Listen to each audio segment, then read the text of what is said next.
السلام عليكم ومرحبا بكم في عالم آية من جديد. اليوم ان شاء الله غنقدم لكم الصابلي ديال زمان بطريقه جديده وزوينه وبشكل جديد.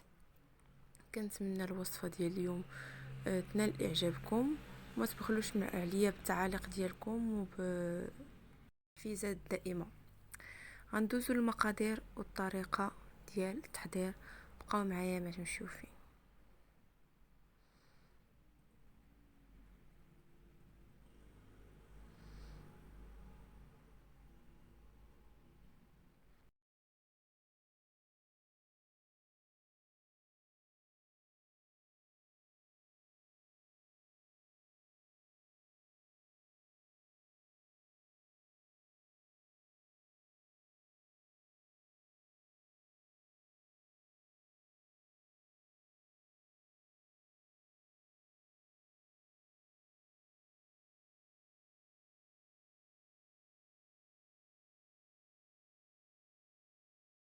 بالنسبه للمقادير غنحتاجو لهاد الوصفه.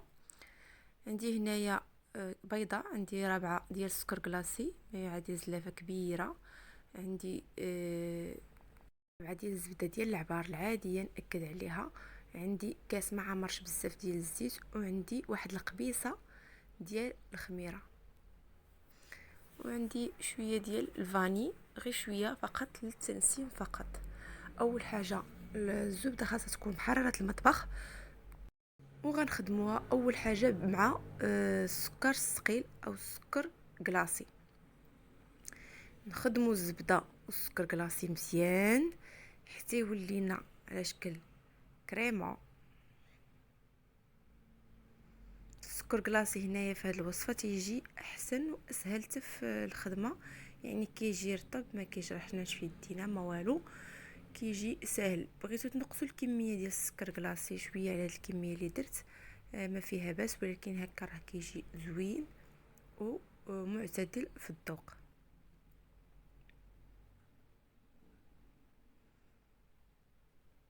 غنبقى نجمع في العجين اولا في الزبده حتى تذوب ليا وتجانس مع السكر كلاصي. من بعد غنضيف ليها واحد شويه ديال الفاني.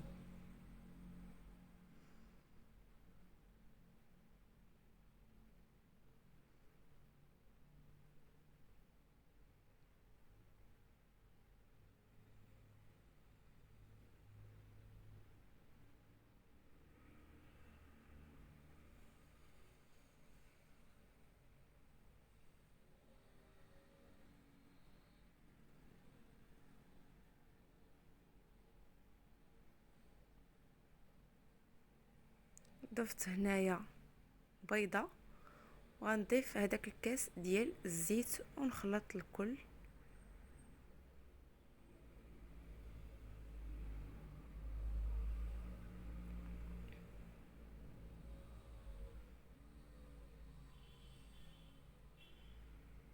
صافي نبقى نحك العجينه مزيان باش ما يبقاوش ليا دوك الحبيبات ديال الزبده، نحاول ما يبقاوش. هما حتى الا بقاو شي حبيبات ماشي مشكل، يعني ما كيأثرش، يعني كيتخلط الفرص راه صافي. الفاني يلاه ضفتو. المهم ضيفوه في الاول ديال التخلاط ديالكم، يعني باقي ما ضفتوش الدقيق. صافي كتبدا العجينه ديالي تلين لينه، كتكون يعني كريميه، واخا باقيين شي حبيبات ديال الزبده ماشي مشكل. غنبدا الان نوضع في الدقيق شيئا فشيئا. وضع ديك الراس المعلقه الخميره قبل ما نوضع الدقيق، ولا تخلطوه معاه ماشي مشكل.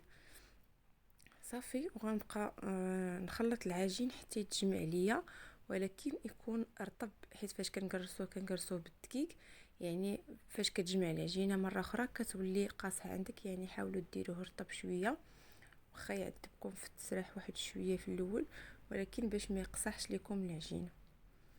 غنبقى نخلط على هذا الشكل حتى نحصل على القوام اللي بغيت انا ديال العجين.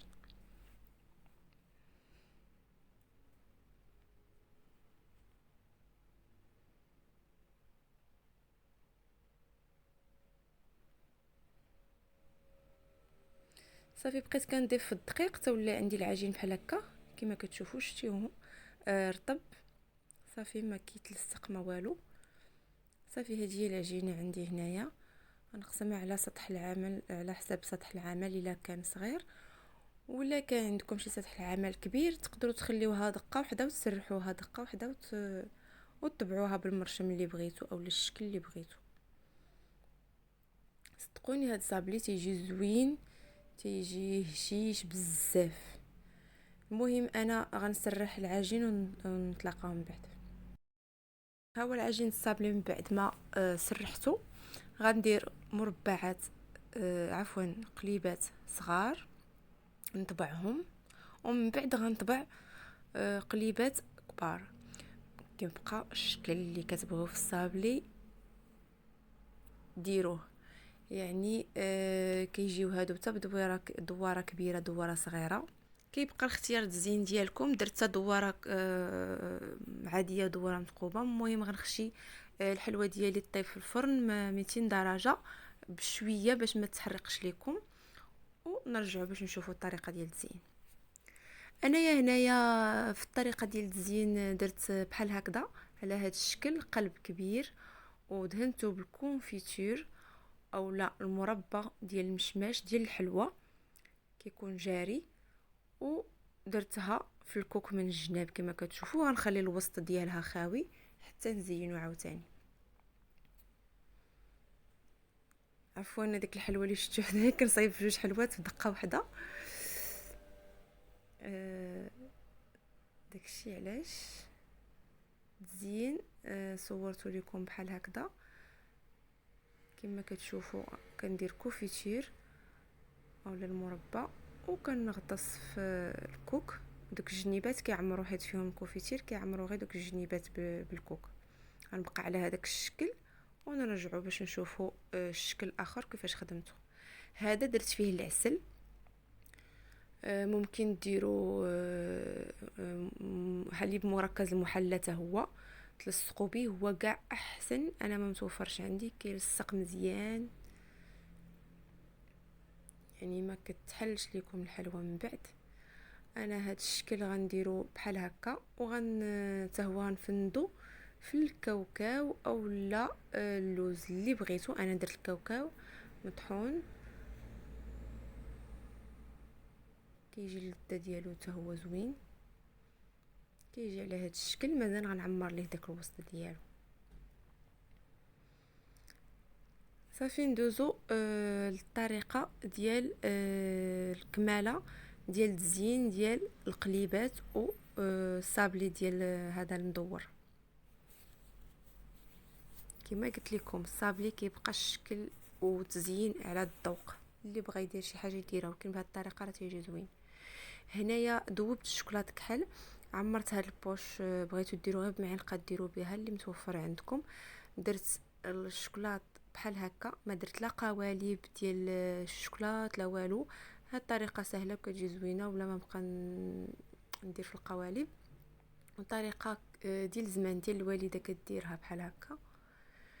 صافي غندير الشوكولاط بحال هكا وكنلصق لوزه من الفوق، وكتجي في الاخر هذيك اللوزه كتجي زوينه في الماكله، كتجي مقرمشه. نكمل على نفس الطريقه. ندير الشوكولاط من الوسط غير على القلب الصغير الوسطاني وصافي، وندير لوزه. الا درتو دواره كذلك كديروا الشوكولاط غير على ديك الدواره الوسطانيه الصغيره الفوقانيه، وهكذا حتى تكملوا البقيه ديال الصابلي كامل.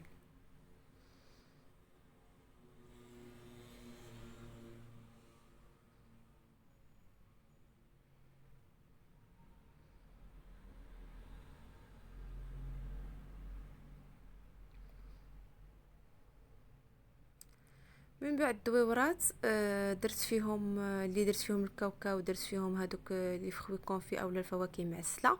وفايت لي درت الطريقه، غنخلي لكم الرابط في صندوق الوصف ديال الطريقه ديال التحضير ديال الفواكه المعسله. وهادو وحدين درت فيهم الكوك، درت فيهم شوكولاط الوسط. كيجيو الصابلي على هاد الطريقه اولا على هاد الشكل كيجي زوين هائل. كنتمنى الوصفه ديال اليوم تكون نالت اعجابكم وتجربوها. ما تنساونيش من الاشتراك و على سر الاعجاب. الى اللقاء، الى فيديو اخر ان شاء الله.